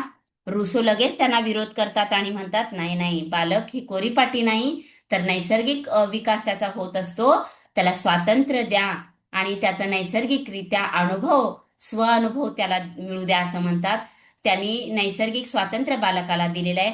पेस्टॉलॉजी म्हणतात की त्याला घरगुती वातावरणाप्रमाणे शिकू द्या. त्याचे 3H चा विकास तुम्ही साधा हेड, हँड आणि हर्ट. आणि फ्रोबेल म्हणतात शाळा हे बालउद्यान आहे, तुम्ही शिक्षक म्हणजे माळी आहात, त्यानुसार तुम्हाला विद्यार्थ्यांना घडवायचं आहे. इथंपर्यंत समजलं असेल तर यस लिहा. त्यानंतर बघा जॉन डुई येतात. जॉन डुई काय सांगतात बघा. जॉन डुई हे अमेरिकन शिक्षण तज्ज्ञ आहेत. आतापर्यंत आपण ग्रीक शिक्षण तज्ज्ञाचा अभ्यास केला. जॉन डुई हे अमेरिकन शिक्षण तज्ज्ञ आहेत. त्यांनी अनुभवातून शिक्षण आणि कृतीतून शिक्षण या संकल्पनावर जॉन डुईनी भर दिलेला आहे. मग ते काय म्हणतात माहितीये का, विद्यार्थ्यांना कृती आणि अनुभव द्या आणि त्यातून शिक्षण घेऊ द्या. त्यासाठी इथं बघा, इथं चित्रात त्यांनी दाखवलेलं आहे. त्याला साहित्य द्यायचं, प्रयोग करू द्यायचं आणि त्याला त्याचं ज्ञान त्याला तयार करू द्यायचं. त्यानंतर बघा आत्मसंयमावर आधारित शिक्षण द्यायचं आहे. तर त्याला दडपण द्यायचं नाही, आपल्याला बाह्य दडपण द्यायचं नाही, तर स्वशिस्त विद्यार्थ्याला लागली पाहिजे. त्याच्या स्वतःवर आत्मसंयमन त्या विद्यार्थ्याला करता आलं पाहिजे असं जॉन डुई म्हणतात. तुम्ही किती रागवा मारा, ते विद्यार्थी सुधारणार नाही. अभ्यास नाही केला मग तुम्ही मारलात तर तो दुसऱ्या दिवसापासून अभ्यासच करणार नाहीये. त्याला स्वतः शिस्त लागण्यासाठी काहीतरी त्याच्यामध्ये बदल घडून आणा. व्यावसायिक शिक्षणाचं महत्व जॉन डुई यांनी स्पष्ट करून सांगितलेलं आहे. कौशल्य विकास जॉन डुईनी सांगितलेला आहे. आणि त्यांनी एक ऐतिहासिक योगदान काय दिलंय बघा. त्यांनी शिकागो या ठिकाणी पहिली प्रयोगशाळा काढलेली आहे. कसली पहिली प्रयोगशाळा काढली आहे त्यांनी बघा. इथं त्यांनी एक पहिली प्रयोगशाळा काढली आहे, कृती आणि अनुभवातून शिक्षण देणारी प्रयोगशाळा. कुठं काढली आहे तर शिकागो या ठिकाणी 1896 साली काढलेली आहे. ही गोष्ट नोट डाऊन करा, लक्षात ठेवा. जॉन डुई म्हटलं की अनुभव आणि कृती लक्षात ठेवायचं. त्यानंतर त्यांनी आणखीन एक ऐतिहासिक योगदान दिलंय. डुई स्कूल असं त्यांनी एक शाळा जगभरात डुई स्कूल नावानं ती शाळा त्यांनी प्रसिद्ध आहे, त्यांच्या नावाने ही प्रसिद्ध आहे. इथं त्यांनी कृती आणि अनुभवाला महत्व देतात. त्यानंतर बघा आता आपण सर्व पाहिलेले आहेत. इथून आपल्या आधुनिक बालस्नेही शिक्षणाकडे जायचं. आता हा घटक अतिशय महत्वाचा आहे. तर या बाल शिक्षणाचे शिल्पकार कोण आहेत, त्यांनी काय बदल घडवून आणलेले आहेत, पारंपरिक शिक्षणाला फाटा देत त्यांनी नवा दृष्टिकोन कसा निर्माण केलेला आहे, ते आज आपण पाहणार आहोत. बाल शिक्षणाचे खरे प्रणेते बाल शिक्षणाची खरी चळवळ. बाकीच्यांनी आतापर्यंत तत्वज्ञान सांगितलं आपल्याला, परंतु प्रत्यक्ष बाल शिक्षणासाठी कुणी प्रयत्न केलं ते आता आपण पाहूयात. तर बघा अतिशय महत्वाचा घटक आहे हा. घटक लक्षपूर्वक ऐकावं असं मला वाटतं बरं का. कारण टेट फर्स्ट आणि सेकंड दोन्ही मध्ये सुद्धा हा घटक उपयुक्त आहे. तर बघा पहिला आपण अभ्यासणार आहोत. इटलीच्या आहेत मारिया मॉन्टेसरी. बघा कधीतरी तुम्ही मॉन्टेसरी कोर्स असा ऐकला असेल, मग त्या कोर्सला मॉन्टेसरी हा शब्द का ठेवला असेल असा विचार कधी तुम्ही केलाय का? नाही. तर मॉन्टेसरी कोर्स म्हणजे अंगणवाडीचा कोर्स असतो. जे अंगणवाडी पूर्व म्हणजेच आपण लहान शिशु मोठा शिशु म्हणतो का नाही, त्याच्या संदर्भातल्या कोर्सला नाव आहे मॉन्टेसरीचा कोर्स. मग कधीच आपण विचार केला नाही मॉन्टेसरी कोर्सला मॉन्टेसरी हे नाव का ठेवलं. तर त्याचं कारण आज मी तुम्हाला सांगते. मारिया मॉन्टेसरी ह्या इटलीच्या होत्या आणि त्यांनी मॉन्टेसरी शिक्षण पद्धतीचे जनक असे मारिया मॉन्टेसरी यांना म्हटलं जातं. कारण त्यांनी पहिली बालशाळा जर कोणी सुरू केली असेल 1907 साली पहिली बालशाळा रोम या ठिकाणी मारिया मॉन्टेसरी यांनी सुरू केलं. बाकीच्यांनी सांगितलं विद्यार्थ्यांना शिक्षण द्या, परंतु प्रत्यक्ष कृती जर कोणी केली असेल ते मारिया मॉन्टेसरी यांनी केलेली आहे. त्यांनी रोम या ठिकाणी 1907 साली पहिली बालशाळा त्यांनी काढलेली आहे. आणि या बालशाळेमध्ये ते नैसर्गिकरित्या शिकण्याच्या आधारावर त्यांनी भर दिलेला आहे. याला मॉन्टेसरी मेथड असं सुद्धा म्हणतात. तर बघा बालक हा नैसर्गिकरित्या शिकतो हे मारिया मॉन्टेसरीनं मान्य केलेलं आहे. त्यावर त्यांनी बालशाळा सुद्धा काढलेली आहे. तर बघा ह्या इटलीच्या होत्या. जगामध्ये तुम्हाला असा प्रश्न विचारण्याची शक्यता आहे बरं का, जगामध्ये सर्वात आधी बाल शिक्षण किंवा बालशाळेची सुरुवात कोणी केली, तर त्याचं नाव येतं मारिया मॉन्टेसरी. मग यांचं मॉन्टेसरीमध्ये त्यांनी 4 आधारस्तंभ ठेवले. पहिला म्हणजे ज्ञानेंद्रियामार्फत शिक्षण. मारिया मॉन्टेसरी यांनी त्यांच्या बालशाळेमध्ये विद्यार्थ्यांना ज्ञानेंद्रियामार्फत शिक्षण दिलं. 5 ज्ञानेंद्रिया आहेत: नाक, कान, डोळे, त्वचा, जीभ. या ज्ञानेंद्रियाद्वारे विद्यार्थ्यांना शिक्षण द्यायचं असं मारिया मॉन्टेसरींनी सांगितलेलं आहे. आणि त्यांनी मॉन्टेसरीचा वयोगट ठरवला 3 ते 6 वयोगट. आणि त्यांनी खेळाद्वारे शिक्षण दिलं. आणि इथं ठराविक असं अभ्यासक्रम त्यांनी ठरवलेला नाही. विद्यार्थ्यांना शिक्षा द्यायची नाही असं ते सांगतात, कारण याला फाटा फाटलेला आहे, फाटा फुटलेला आहे. त्यांनी शिक्षेला विरुद्ध त्यांनी बंड पुकारलेले, अजिबात विद्यार्थ्यांना शिक्षा द्यायची नाही, तर निश्चित असा अभ्यासक्रम ठरवायचा नाही असं मारिया मॉन्टेसरीच्या त्या मॉन्टेसरी पद्धतीमध्ये सांगितले. आता दुसरे येतात फोटो. बघा बरं, फोटो एका जेंट्सचा आहे, तरी देखील या जेंट्सला नाव आहे मूछवाली माँ. मुछाली माँ म्हणजेच मूछवाली माँ. मला बघा, तुम्हाला परीक्षेला जर प्रश्न आला मुछाली माँ म्हणजे एखादी स्त्री असेल असं तुम्हाला वाटेल, तर नाही, हे एक पुरुष होते, जेंट्स होते. त्यांना बालमित्र किंवा मूछवाली मा किंवा मुछाली मा असं म्हटलं जातं. का म्हटलं जातं, तर त्यांनी काय केलं, इटलीच्या ज्या मारिया मॉन्टेसरी होत्या त्यांच्या मॉन्टेसरी पद्धतीचं अनुकरण त्यांनी भारतामध्ये पहिल्यांदा सुरू केलं. कुठं सुरू केलं? भारतामध्ये पहिल्यांदा मॉन्टेसरी पद्धतीने शाळा सुरू करणारे भारतीय शिक्षण तज्ज्ञ कोण, तर त्यांचं नाव होतं गिजूबाई बधेका. तर कुठं सुरू केली त्यांनी पहिली शाळा, तर गुजरात या ठिकाणी सुरू केलेली आहे. भारतामध्ये मॉन्टेसरी पद्धतीने शाळा सुरू करणारे पहिले शिक्षण तज्ज्ञ गिजूबाई बधेका गुजरात या ठिकाणचे होते. त्यांना सर्वजण बालमित्र किंवा मूछवाली मा असं म्हणतात. कारण त्यांनी इटलीच्या मारिया मॉन्टेसरी पद्धतीच्या किंवा अनुकरण करून भारतामध्ये पहिल्यांदा बालकांसाठी शाळा सुरू केली. समजतंय सांगितलेलं का वेग फास्ट होतोय? कृपया कमेंट द्या. तर या गिजूबाई बधेकानं काय केलंय बघा, ऑगस्ट 1920 मध्ये, ऑगस्ट 1920 मध्ये त्यांनी बाल मंदिराची स्थापना केलेली आहे. या गोष्टी सर्वच महत्वाच्या आहेत बरं का, खूप महत्वाच्या आहेत. मी वारंवार तुम्हाला जागरूक करते. तर दक्षिणामूर्ती या ठिकाणी त्यांनी काय केलंय, बाल मंदिराची स्थापना केली ऑगस्ट 1920 ला. मग 1925 ला त्यांनी काय केलंय बघा, भारतातील पहिले पूर्व प्राथमिक प्रशिक्षण महाविद्यालय अध्यापक मंदिर, म्हणजे या बाल मंदिराला शिकवणाऱ्या ज्या शिक्षिका आहेत, पूर्व प्राथमिक शिक्षण देणाऱ्या ज्या शिक्षिका आहेत, त्यांना प्रशिक्षण देण्यासाठी अध्यापक मंदिर सुद्धा या गिजूबाई बधेका मूछवाली मायनी 1925 साली सुरू केलंय. ओके. त्यानंतर 1926 ला त्यांनी काय केलंय, मॉन्टेसरी संघ स्थापन केला. म्हणजे या शिक्षकांना त्या योग्य पद्धतीने शिक्षण मिळावं, नोकरी मिळावं, यासाठी मॉन्टेसरी संघ 1926 साली गिजूबाई बधेका यांनी सुरू केलेला आहे.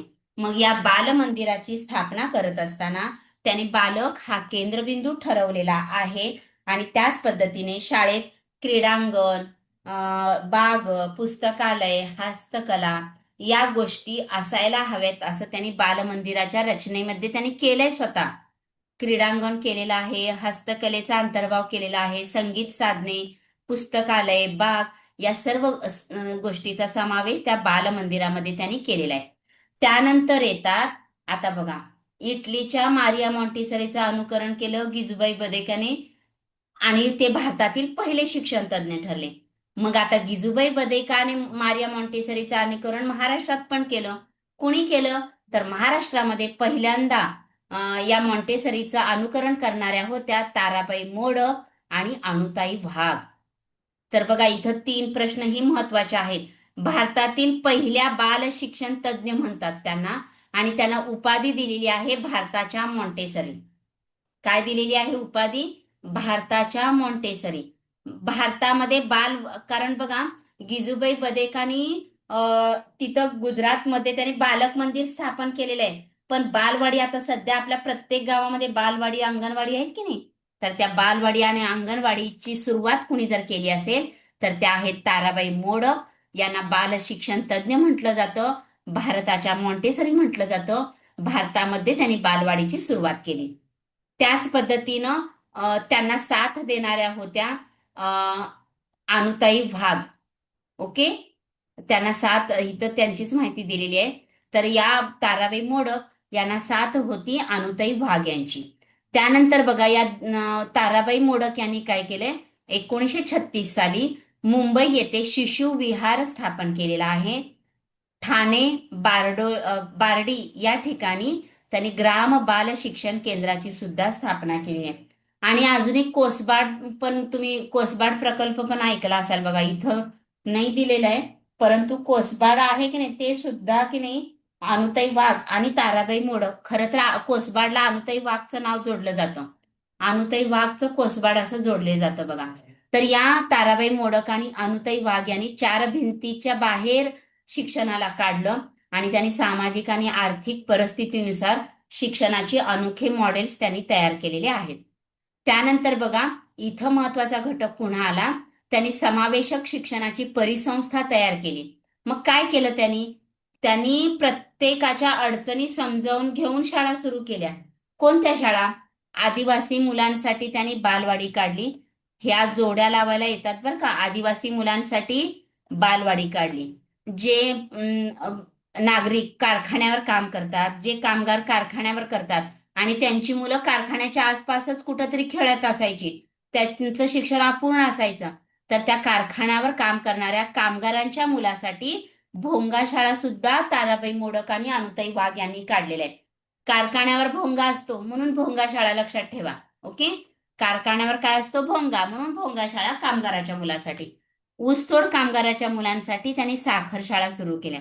ऊसापासून साखर तयार केली जाते म्हणून लक्षात काय ठेवायचं? ऊसतोड कामगारासाठी साखर शाळा. ओके. त्यानंतर बघा शाळेत येणाऱ्या लहान भावंडांना सांभाळण्यासाठी पाळणाघर. अनेक पालक कामाला जातात दिवसभर आणि त्यांची जी लहान भावंड असतात आपल्यात पहिली दुसरीला येणारी, ती सोबत आपल्या लहान भावंडांना घेऊन येतात. त्यामुळे त्यांचं स्वतःचं शिक्षण होत नव्हतं. म्हणून ताराबाई मोडक आणि अनुताई वाघनी तिथं लहान भावंडांना सांभाळण्यासाठी पाळणाघर ही संकल्पना त्यांनी मांडली. त्यानंतर अजून एक बघा, काही मुलं गुरं चारण्यासाठी नेतात. तर त्यांनी काय केलं, त्या गुरं चारणाऱ्या मुलांना शाळेत न बोलवता स्वतःच तिथं गेल्या. जिथं मुलं गुरं चारतात त्याच झाडाखाली त्यांनी कुरणशाळा सुरू केल्या.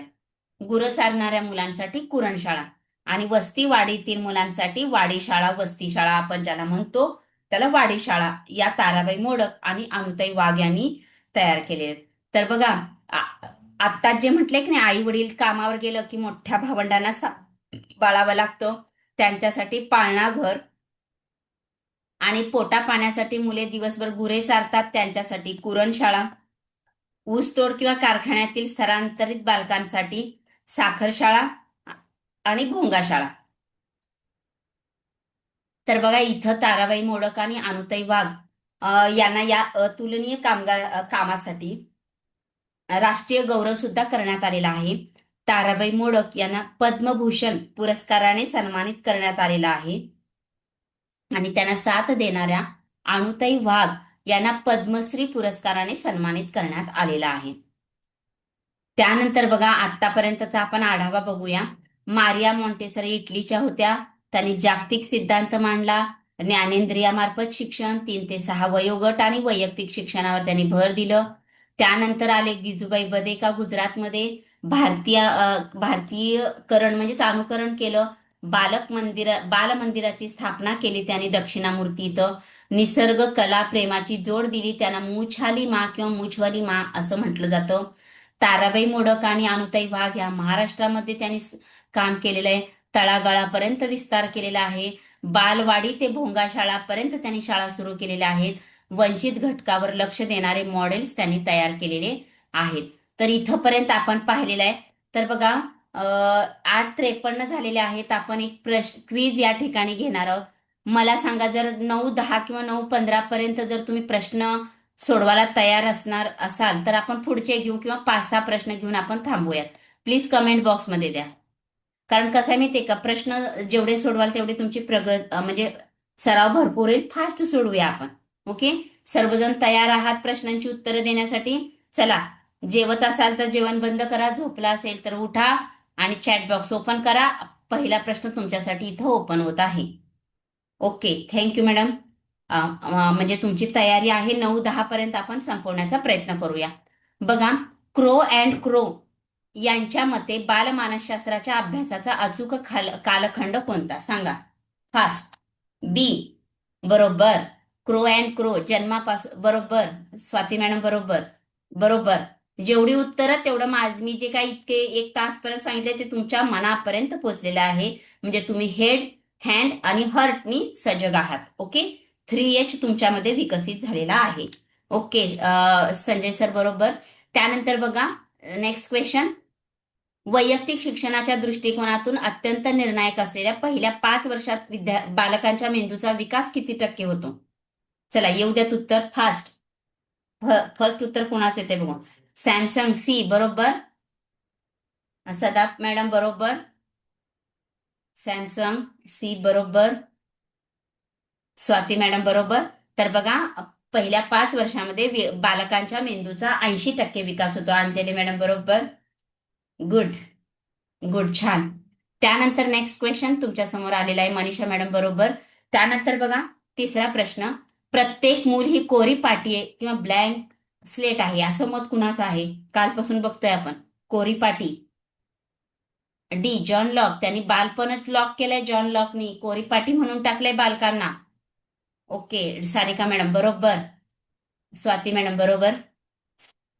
गुड. रत्नमाला मॅडम बरोबर. गुड. तर बघा, क्रियात्मक कौशल्य तुमचं इथं दिसून येत आहे. मेंदू, हात, हृदय सर्व काही चालू आहे. डी बरोबर. आता पुढील प्रश्न. जोहान पेस्टॉलॉजी यांनी 3H मध्ये कोणते 3 सूत्र मांडले? 3H चे सूत्र कोणतं आहे बघा? योग्य सूत्र. योग्य सूत्र येऊ द्या उत्तर. सचिन माळी सर बरोबर. मस्तक, हृदय आणि हात. बरोबर. मस्तक, हृदय आणि हात सुधारलं तरच सर्वांगीण विकास होणार आहे. बरोबर. संचिता आडसुले मॅडम बरोबर. सदाप मॅडम बरोबर. गुड. पेस्टॉलॉजी 3H लक्षात ठेवा. रत्नमाला मॅडम बरोबर. बरोबर. Next question. Manisha madam good. Next question.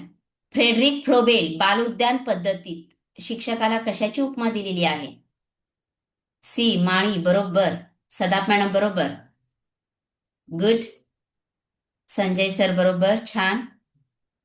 Ratnamala madam good. Good. Good. छान. तर फ्रोबेलनी शिक्षकाला माळीची उपमा दिलेली आहे. Next question. बघा, नीट आहे का? भारतामध्ये पहिल्या बाल शिक्षण तज्ज्ञ तळागाळातील विद्यार्थ्यांसाठी बालवाडी सुरू करणाऱ्या मोडक यांना कोणती उपाधी दिलेली आहे? ताराबाई मोडक यांना दिलेली उपाधी कोणती आहे? बी. करेक्ट. भारताच्या मॉन्टेसरी. बरोबर स्वाती मॅडम.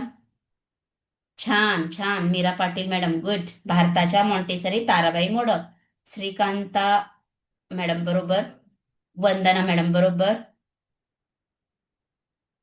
तर नेक्स्ट क्वेश्चन तुमच्या समोर येत आहे. ऊसतोड कामगारासाठी आणि कारखान्यातील मजुरांच्या मुलांसाठी ताराबाई मोडक यांनी कोणत्या शाळा केल्या? कोणती शिक्षण व्यवस्था त्यांनी उभारली? चला. डी. साखर शाळा आणि भोंगा शाळा. साखर शाळा कुणासाठी? ऊसतोडी कामगारासाठी. आणि भोंगा शाळा कुणासाठी? कारखान्यावरील मजुरांच्या मुलांसाठी. गुड. बघा, इथं याची उत्तर आहेत ते काय पाहण्याची गरज नाही. Next question. टीईटीसाठी महत्वाचे प्रश्न. आता थोडेसे जरा काठीण्य पातळी केली आहे. बालमानसशास्त्र म्हणजे बालकाच्या गर्भधारणेपासून पौगंडावस्थेपर्यंत होणाऱ्या सर्व मानसिक बदलाचा अभ्यास. ही व्याख्या कुणी केलेली आहे? बरोबर. हरलॉक बरोबर. बरोबर स्वाती मॅडम. सारिका मॅडम बरोबर. बरोबर. राऊत मॅडम बरोबर. Sanjay sir good. Vandana madam बरोबर. तर याचं बरोबर उत्तर आहे E.B. हरलॉक यांनी सांगितलंय गर्भधारणेपासून पौगंडावस्थेपर्यंत. बरोबर. छान. मला वाटतं आता जे दररोज असतात की नाही 40-50 लाईव्ह ह्याला झूमला, ते 100% आत्ताच तुम्ही पास झालात म्हणून समजा. कारण तुमचा अभ्यास छान आहे बरं का. कारण तुम्ही तेवढ्या तळमळीनं, जिद्दीनं, चिकाटीनं क्लास अटेंड करता, उत्तरं देता. बघा, बाल्यावस्थेतील मनोवैज्ञानिक घडामोडीचा परिणाम संपूर्ण व्यक्तिमत्व विकासावर होतो, असं कुणी म्हटलेलं आहे? बघा, मनोवैज्ञानिक म्हटलं की कुणी आलं? Sigmund fried. बरोबर, म्हणजे लक्षात ठेवलात. मनोवैज्ञानिक, मनोविश्लेषणात्मक, अवबोध दोन्ही म्हटलं की सिग्मंड फ्राईड. बरोबर वंदना मॅडम, बरोबर. गुड. त्यानंतर बघा, आधुनिक मानसशास्त्रानुसार बालकांच्या सर्वांगीण विकासाचे मुख्य 5 आधारस्तंभ कोणते? सुरुवातीला मी सांगितले विकासाचे मुख्य 5 आधारस्तंभ, पिलर्स कोणते आहेत बघा. कोणते पिलर्स आहेत? नीट बघा, इथं चुकाल. संजय सर बरोबर, सदाफ मॅडम बरोबर, गुड, बरोबर. येऊ द्या उत्तर. सी बरोबर, अंजली मॅडम बरोबर. तर बघा, शारीरिक, मानसिक, बौद्धिक, भावनिक, सामाजिक. काही ठिकाणी ना आपण इथं पण जाण्याची शक्यता असते किंवा इकडं बी आणि डी कडे वळण्याची शक्यता आहे बघा इथं. ओके. नेक्स्ट क्वेश्चन तुमच्यासाठी रिपीट झालेला आहे. बालकाचा 5 वर्षापर्यंत किती टक्के विकास झालेला असतो? झालेला आहे तो प्रश्न, 80% विकास झालेला आहे. आता पुढे बघा, पारंपरिक शिक्षणाकडून आधुनिक शिक्षण पद्धतीकडे जाताना, नीट नीट उत्तर द्या इथं. प्रश्न 5व्याचं उत्तर द्या तुम्ही, बहुतेक आधीचं दिलं वाटतं. अध्यापनाचा दृष्टिकोन कोणता असायला पाहिजे बघा. बरं, डी उत्तर दिलंय अच्युत सरांनी. आणखी कोण येते बघू उत्तर, कोणतं येते? कोणत्या अध्यापन दृष्टिकोन? सदा मॅडमचं सुद्धा डी उत्तर आहे, सॅमसंगचं पण डी उत्तर आहे. आणखी कोण येणार आहे? सारिका मॅडमचं सुद्धा डी उत्तर आहे. सॉरी, सी दिलंय बघा सारिका मॅडमनी. सुषमा मॅडमनी पण डी. तर बघा, बालक केंद्रित अध्यापन दृष्टिकोन असायला हवा. ओके. उत्तर देत असताना लक्षपूर्वक द्या. तुम्हाला येत असून सुद्धा तुम्ही गडबड जर केली तर तुम्ही चुकू शकता. बघा, काय म्हणतात ते, ध्यान हटा दुर्घटना, ध्यान हटी दुर्घटना घटी, असं आहे तुमचं. बघा, प्रत्येक मूल जन्मता एक कोरी पाटी आहे, असं कुणाचं मत आहे? जॉन लॉकचं आहे. हे आपलं डबल रिपीट झालंय म्हणून मी नेक्स्ट घेते. हे पण रिपीट झालेलं आहे. नेक्स्ट बघा, शिक्षकांना माळी ही उपमा कुणी दिली? येऊ द्यात उत्तर. श्रीकांता मॅडमचं मत आहे बी. सदाफ मॅडमचं उत्तर आहे बी. स्वाती मॅडमचं उत्तर पण आहे बी. राऊत मॅडमचं उत्तर पण आहे बी. अंजली मॅडमचं पण उत्तर आहे बी. बरोबर. तर शिक्षकाला माळी ही उपमा फ्रेडरिक फ्रोवेल यांनी दिलेली आहे. नेक्स्ट बघा, मारिया मॉन्टेसरी यांच्या शिक्षण पद्धतीचा 3 ते 6 वयोगट सर्वात मुख्य आधारस्तंभ खालीलपैकी कोणता? जरा विचार करून उत्तर द्या. मारिया मॉन्टेसरीने जे आधारस्तंभ सांगितले होते बघा, त्यामध्ये यामध्ये कोणता आधारस्तंभ त्यांचा आलेला आहे बघा. सुषमा मॅडमचं मत आहे सी. अंजली मॅडमचं पण उत्तर आलेलं आहे सी. विवोचं उत्तर आहे सी. बरोबर. ज्ञान इंद्रियामार्फत शिक्षण, असं मारिया मॉन्टेसरी सांगतात. बघा इथं, इसवी सन 1920 साली दक्षिणामूर्ती गुजरात येथे बालमंदिराची स्थापना कुणी केली? त्यांना मूछवाली मा म्हणतात. सी बरोबर, गिजूबाई बदेका. सी. मीरा मॅडम बरोबर, गिजूबाई बदेका. सुषमा मॅडम बरोबर, सी उत्तर बरोबर आहे, गिजूबाई बदेका. ओके. आता भारतातील पहिल्या बाल शिक्षण तज्ञ, ज्यांना भारताच्या मॉन्टेसरी म्हणतात, त्यांचं नाव सांगा. भारताच्या मॉन्टेसरी कुणाला म्हटलं जातं? पहिल्या शिक्षण तज्ञ. मीरा पाटील मॅडमचं उत्तर आहे बी. सुषमा मॅडमचं उत्तर आहे बी. सॅमसंग बी. येऊ द्यात. विवो बी. किती जण उत्तर द्यायलेत बघा. अच्युत सर बरोबर बी. सारिका मॅडम बी बरोबर आहे. ताराबाई मोडक यांना भारताच्या मॉन्टेसरी किंवा पहिल्या बाल शिक्षण तज्ञ असं म्हटलं जातं. आता बघा, ताराबाई मोडक आणि अनुताई वाघ यांनी ऊसतोड कामगारासाठी कोणत्या शाळा काढल्या? ऊसतोड कामगारासाठी. आता इथं उत्तर मी, ऊसतोड कामगारासाठी डी बरोबर आहे, साखर शाळा, ऊस साखर, साखर शाळा बरोबर आहे. नेक्स्ट क्वेश्चनला आपण जाऊया. डी बरोबर उत्तर आहे, सॅमसंग बरोबर आहे, बरोबर आहे. आता मात्र लक्षपूर्वक उत्तर द्या. पेस्टॉलॉजीने अध्यापनाच्या टप्प्यानुसार तुम्हाला अध्यापनाची सूत्र सांगितलेले आहेत. यातलं कोणतं सूत्र बरोबर आहे? कोणतं सूत्र पेस्टॉलॉजीनं सांगितलेलं आहे? सुषमा मॅडमचं उत्तर बी आलंय बरं का. ओके. सदाप मॅडमचं उत्तर सी आलंय. वे श्रीकांता मॅडमचं उत्तर सी आलंय. सॅमसंगचं उत्तर बी आलंय. अरे च्या बी सी मध्ये का गोंधळालाय? Sukeshani madam C, Rajashree madam C, Sanjay सरांचं उत्तर सी. ओके. तर बघा पेस्टॉलॉजी काय सांगतात, सी उत्तर बरोबर आहे. पेस्टॉलॉजी म्हणतात ज्ञाताकडून अज्ञाताकडे जा, सोप्याकडून कठीणाकडे जा, असं पेस्टॉलॉजीनं सांगितलेलं आहे. नेक्स्ट बघा, इथं जोड्या लावायच्यात. आता मात्र विचार करून द्या. John Locke, Rousseau, Froebel, Montessori. Screen दिसत असेल तर जोड्या लावा. चला जोड्या लावा. अचूक जोडी कोण लावतंय बघूया. जॉन लॉकचं काय येईल सांगा बघू आधी, म्हणजे आपण जोड्या लावूयात. जॉन लॉक काय येईल?